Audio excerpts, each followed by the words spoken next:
We're going to move on now to associations, the role of associations. For those of you that have been in the crypto, blockchain, Web3, metaverse, whatever you want to call it, ecosystem, the quality of the association is always the most important. The quality, not quantity. Dr. Token from Thomas Nagala Law, is someone that I refer to as one of the industry experts of quality associations. He will be on one of the panels. Last year, he was one of my speakers in Monaco at our Forbes Monaco event. And now, let's bring up our moderator, Tracy, to talk to the rest of the team about the role of associations. And I hope everyone will get that one takeaway, that one aha moment. Let's bring her up now. Tracy, join us up.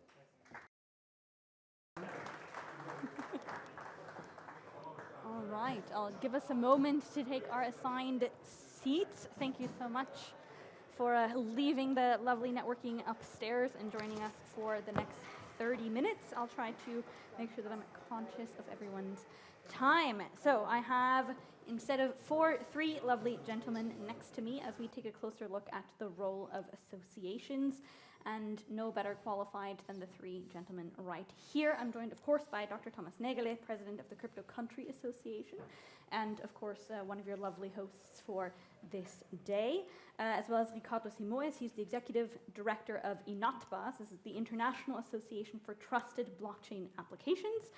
And a familiar face to, I'm sure, many of you, Sheraz Ahmed. He's the co-executive director of the Crypto Valley Association and managing partner at Storm Partners. Thank you to all three of you for joining us. So to kick things off, I think it makes sense to get sort of an initial introduction from each of you. So we'd be curious to know, how do you define your association's mission within the larger blockchain or digital asset ecosystem? Sheraz, I'd like to start with you.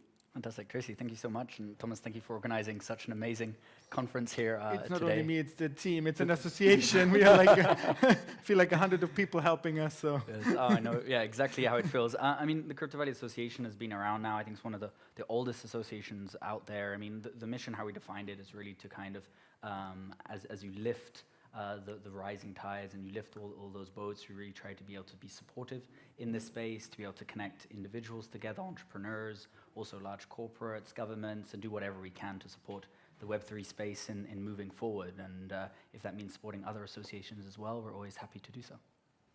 Right. Ricardo? So again, Thomas, thank you very much for having us. So my name is and congratulations for this wonderful event. My name is Ricardo Simões. I'm Executive Director of INATBA, International Association for Trusted Blockchain Applications. INATBA is a highly influential, fast-growing association a global association of companies, public bodies, and academics. We aim to pave the road for positive adoption of blockchain and DLT technologies. And we are doing so by providing a platform for producing thought leadership content to provide to regulators, policymakers. But we also want to converge the various stakeholders into a sustainable industry growth. And promoting and liaising the use cases in different topics like digital identity, finance, sustainability, and promoting as well education. I heard a lot people spoke about education. INATBA is a part of the Chase Consortium, Skills for Europe, and the European Union Pacts for Skills. And last but not least, but we are trying to also contribute to facilitate the onboarding of non-blockchain companies into the ecosystem. All right, and last but not least, Thomas, tell us about the CCA. I think the most important thing that the CCA recently did is actually this event. I think that's obvious. But that's a part, and I think I said it in my speech in the morning, that is really one of the crucial roles of associations, to provide venue for networking, to provide venue that people can actually exchange thoughts, right? That you network. And we have always a very collaborative approach, right, between associations. So we are a very good friend with the CCA association in Switzerland. I'm, for example, a board member of INATBA as well as Sebastian, who sits in the front row here. So INATBA is also very well represented here. Now we have Jan Kleser, who is just entering the venue, also a board member of INATBA. And you see how important it is actually is to, if you want to build up an ecosystem and if you want to have a voice for this industry, and we need a voice. My best example is when we started in Liechtenstein to think about regulation, right? It was actually pretty clear that sooner or later, if we want to be successful, we have to have some counterparty for the government, for the regulator, to get actually as neutral as possible voice of the industry. And a very simple example, right? If one company has a problem with one regulatory challenge, right? They can try to solve the problem themselves, right?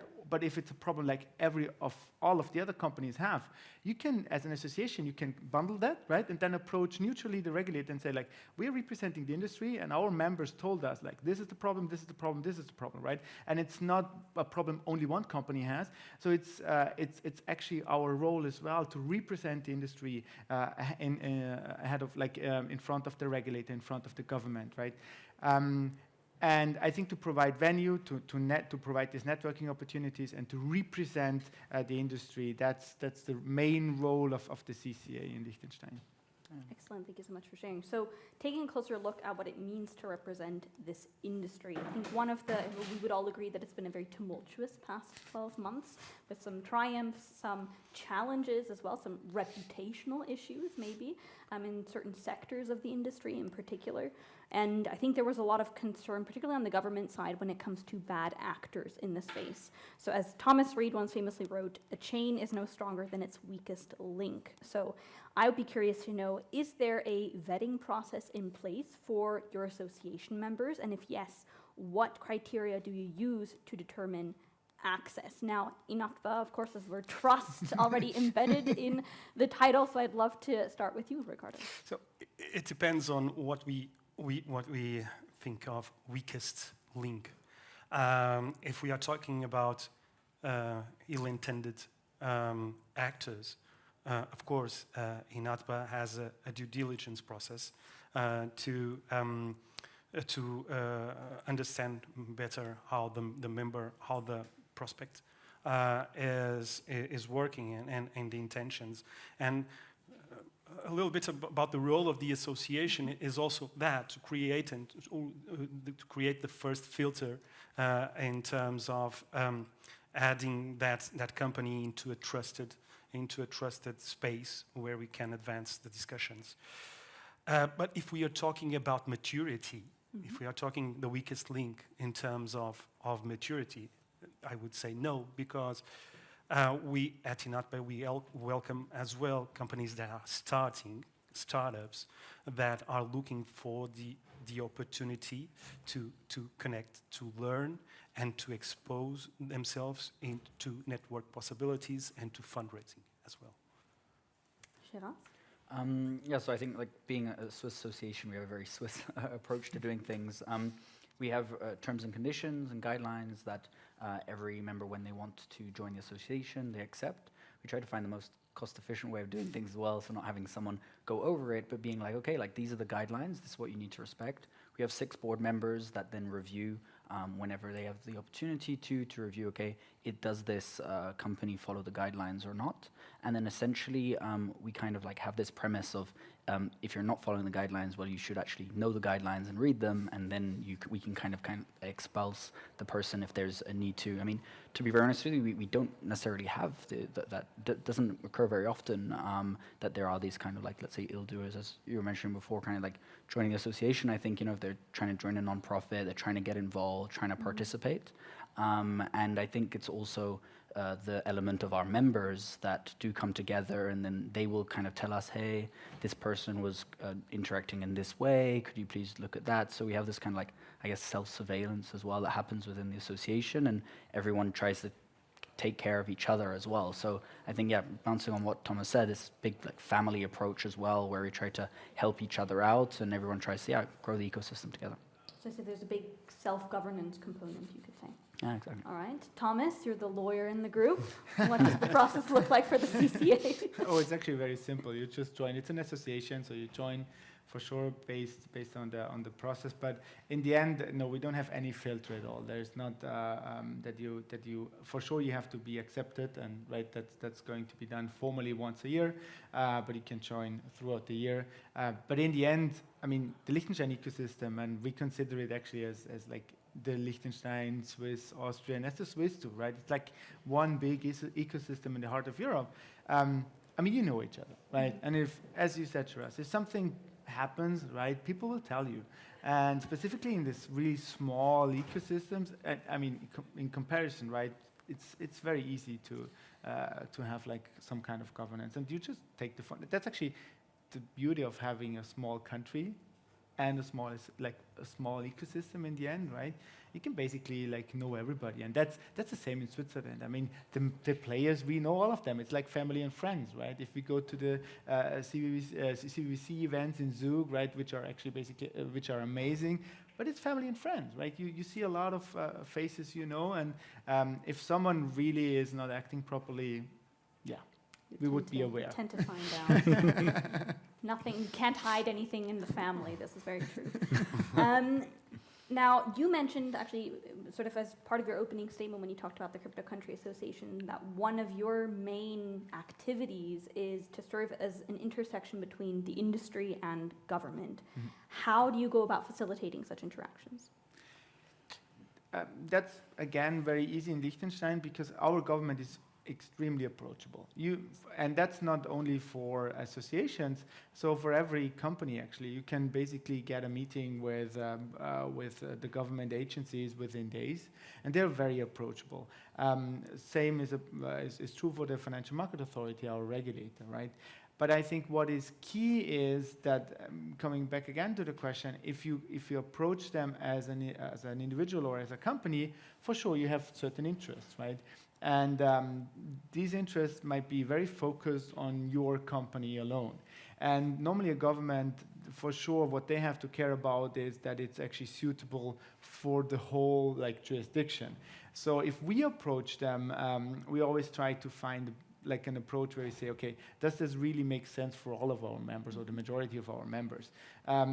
And I think a continuous dialogue with the regulator is crucial, and you have to build up some kind of trust, right? That's coming back again to the trust question, because, for example, if we would actually risk that relationship with the government if we are not a reliable partner, right? Again, that would be like very, very fast, that would be over, right? So I think that is how we can do that in Liechtenstein, because it is really easy, but it starts with doing good things. So we started the first time ever where we acted as the CCA in front of the government was alongside the process when our proposal for the Token Act, like the blockchain law, the TVTG, was in Parliament, right? So we approached the Parliament and said, like, if you have any questions, we are more than happy to come to you. You can ask us, like we did, ask me anything, right? So like whatever you want to know, we try to be as open as possible. We have nothing to hide, right? Our goal is to give you as transparent as possible information. And I think then you build up this relationship. You build this relationship based on trust. Like for example, we had the same thing with the travel rule, right? We had an issue with the travel rule. We called the regulator. Then you sit together on a table, and because you have this relationship, it's very easy. It's comparatively easy to find solutions. Not that the challenge is easy to solve, but at least to start the dialogue is easy. So you'd say that process is facilitated by the fact that you're an association and thus represent sort of a collective interest versus that of an individual company. Sheraz, of course, the CVA is also quite active. on that front. What does that interaction look like for you guys? So if I kind of summarize it as well, like from the Crypto Valley Association's perspective, like how we run the organization, as it's run mainly based on volunteers, a metaphor is kind of like being a gym, right? In terms of like, you can buy your membership to the gym and you can like wave it around and be like, yeah, I have a gym membership, but it doesn't necessarily mean that you're going to work out there. And so we do have, some corporates that prefer to like buy the membership and be like, yes, we have a gym membership, but maybe don't use it as actively. But we do have members that come to the gym, they use it, they use our working groups, our events, come to our conference and these various bits and pieces. So when it comes to government's involvement there, we have a lot of delegations, a lot of like ambassadors that come and they contact us, and then we're more than happy to welcome them in the Crypto Valley, into get involved our partners at CV Labs, get involved everyone in the ecosystem, try to organize, kind of like showing them around. It's essentially kind of similar to what you're doing as well, but it really is kind of, we don't necessarily go out and reach out to them. It's really, okay, we're here to support and develop the ecosystem when they need it and when they're ready maybe to come to us. And so that's a little bit like, how we help them. You dropped the term working groups. How do those work within the CVA? So the working groups, depending on, let's say, the niche that is of trending at the moment, we have 2 new working groups on ESG, so sustainability, and 1 on startups. And then the others revolve around kind of regulation, investor working groups, education, etc. And they work with a chair and a co-chair, which are normally the most active members and that want to take the lead and organize. Again, they operate as volunteers. They actually even buy their own membership. We don't even subsidize that because we believe that every vote within the association needs to kind of, let's say, be everyone is equal to that extent. And so they run on the basis of the most active members are there as the co-chairs. They meet up every week, every 2 weeks, depending on how the working groups are governed. We do leave to a certain extent a decent amount of independency there. Like they can operate it to a certain extent the way they want with a certain structure, and then they get involved. They do reports, their own webinars, etc. And we kind of, let's say, as the infrastructure around it, help them organize those events, do the different things, enable them to do what they want to do, and then operate it from there. So it's always great because we have every week new members that come and like, yes, we'd like to get involved here, we'd like to organize this, etc. And we just try to facilitate that energy and bring it further. Now, Ricardo, for INATBA, you of course also have quite a few government interactions, which I can see may be a source of frustration in some instances. How does it work with you guys? No, it's a little bit more complex because INATBA is an initiative of the European Commission. We have 170 members, diverse members, and global ones. So in terms of regulators, we have this unique international platform that is our GAB, Governmental Advisory Body, that gathers regulators, governments, and supranational organizations like the UN, like the World Trade Organization, and 42 others. We have working streams on the side of this advisory body, this governmental advisory body, and we have industrial working groups aligned with the topics that the governmental advisory body is dealing with. So we have on identity, on an SSI, self-sovereign identities, and we align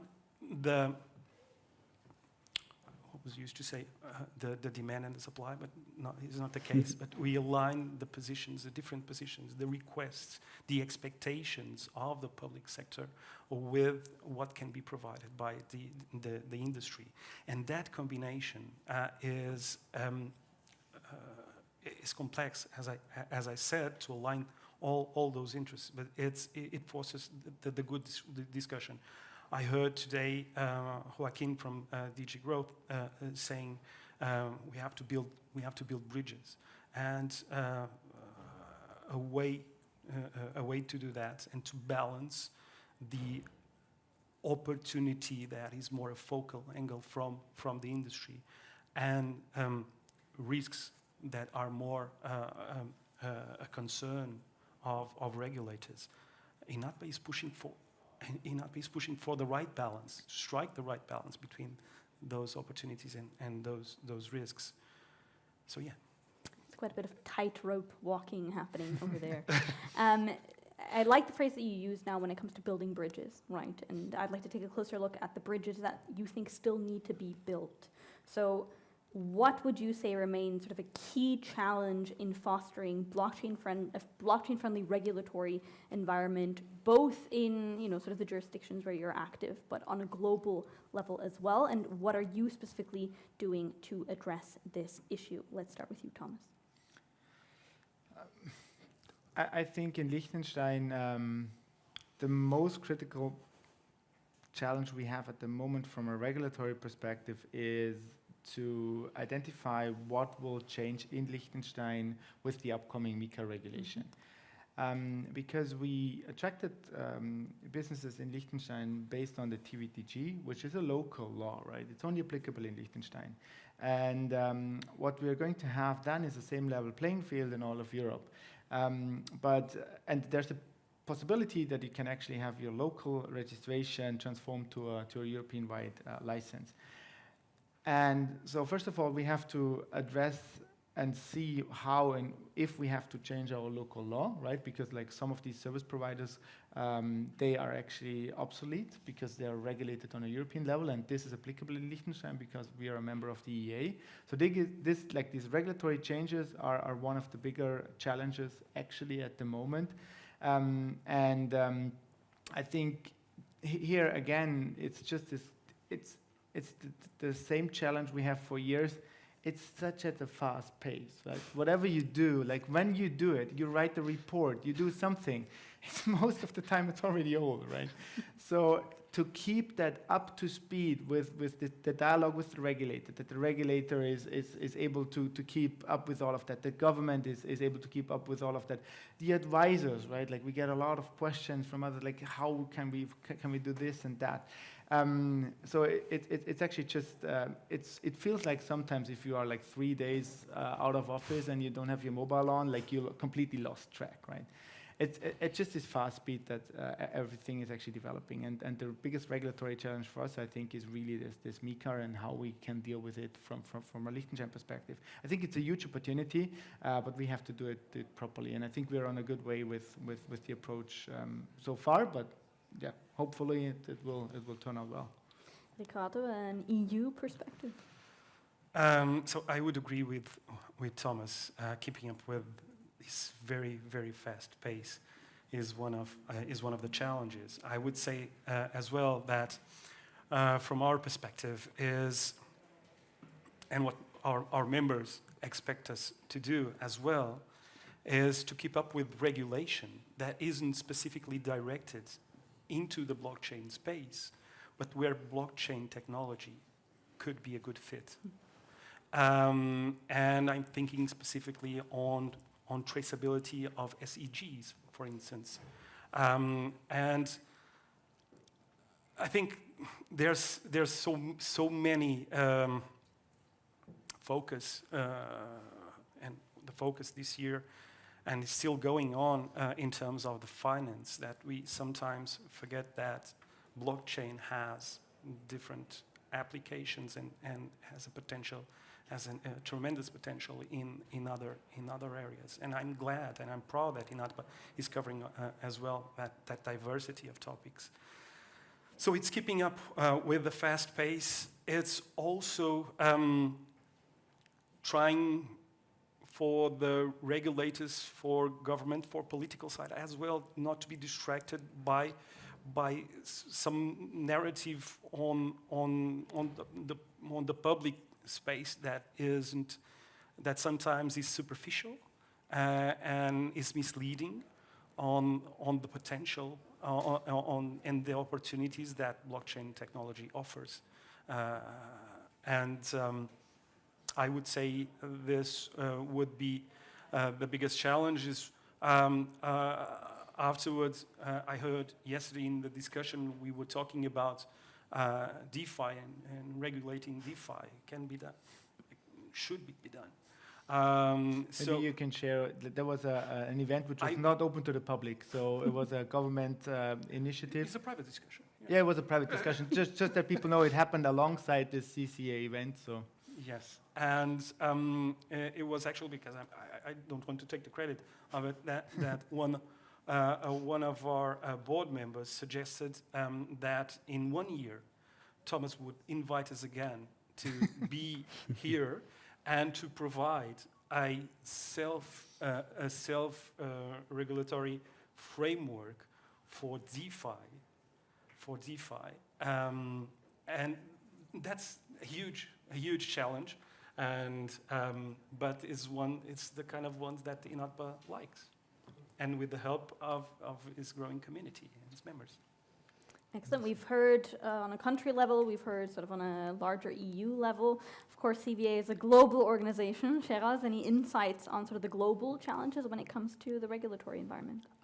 Yeah, so I'm not a lawyer, so I'll try and take like a more like macro perspective of things. Having been in this space for the past 7 years, I would say I haven't really like slept so much during that time, and I haven't really taken a holiday. So I would say the one thing that is maybe like our challenges is that everybody in this room in the Web3 space, we have like a million ideas a second. And then, okay, we don't sleep at night, so we can, from a software perspective, maybe like develop that out.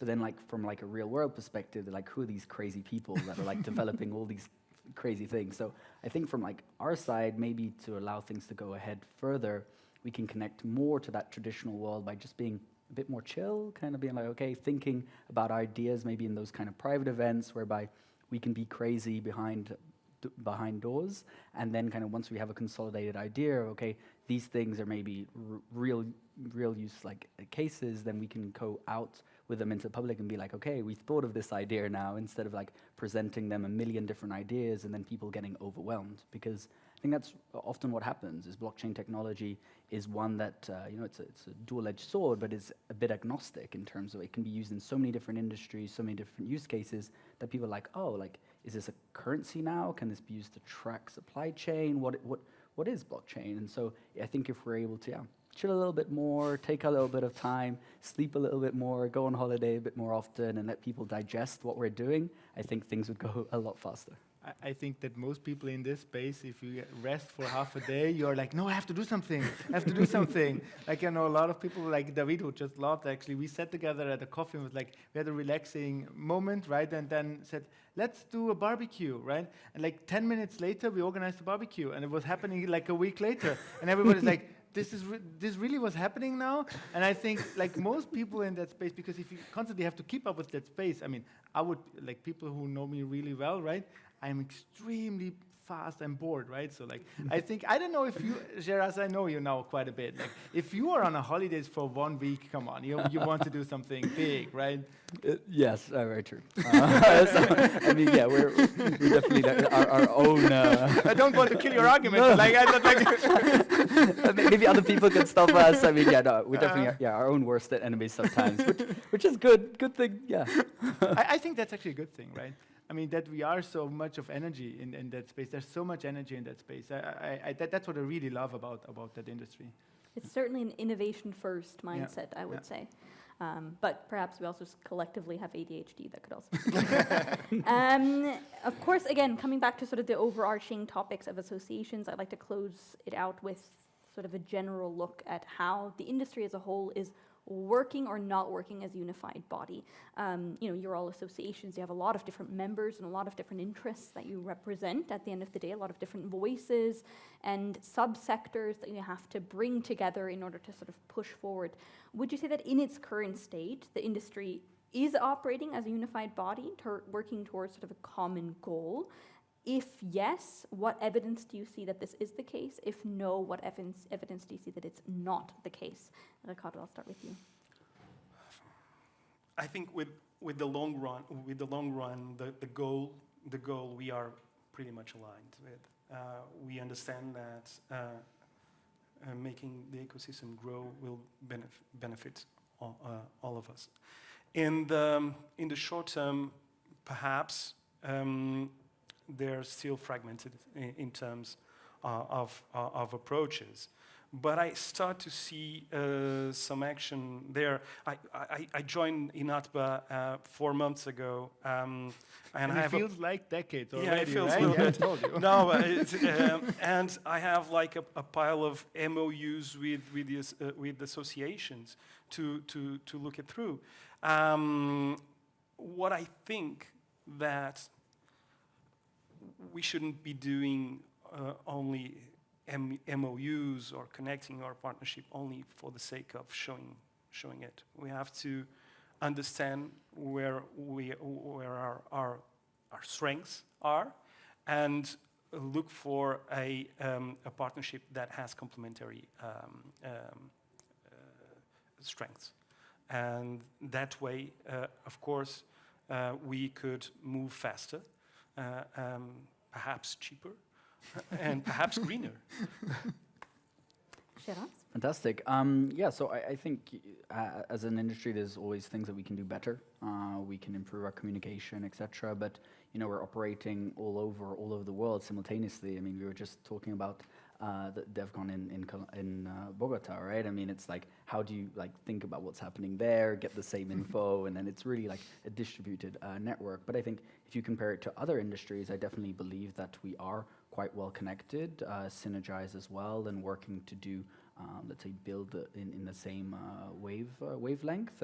And I think we're friends on stage and off stage, whereas maybe in other industries there's a decent amount of kind of fake kind of attitude or atmosphere. And I think we're all really trying to build this together. And I do believe that stems a little bit from all the skeptics that they were maybe 5, 7, 8 years ago, where we had to band together. And now to some extent we still feel that kind of camaraderie together, where we're okay, together we can do better, because ultimately over the past 10 years we have been able to make this industry something where now governments are getting involved. They are not just being okay, who are those crypto nerds? They're wow, this can really help everybody. And so over those past 10 years together we have done so much, and I think together we will do so much more.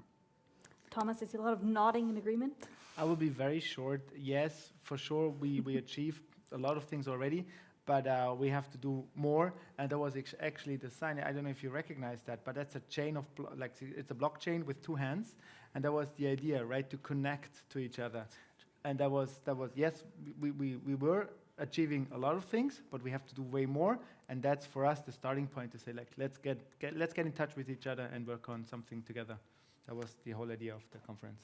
Well, thank you guys so much. I think everyone's taken collectively a big step already by joining us here for the day. Thanks to the three of you for joining me on stage and for the wonderful discussion. If anyone is interested in talking to you about the CCA, about INATBA, or about the CVA, I assume they are free to approach you throughout the day, so seize the moment and the opportunity, and please find them once they're off stage. Thank you all for listening and being kindly attentive, and we look forward to seeing you upstairs in the networking area. Thank you.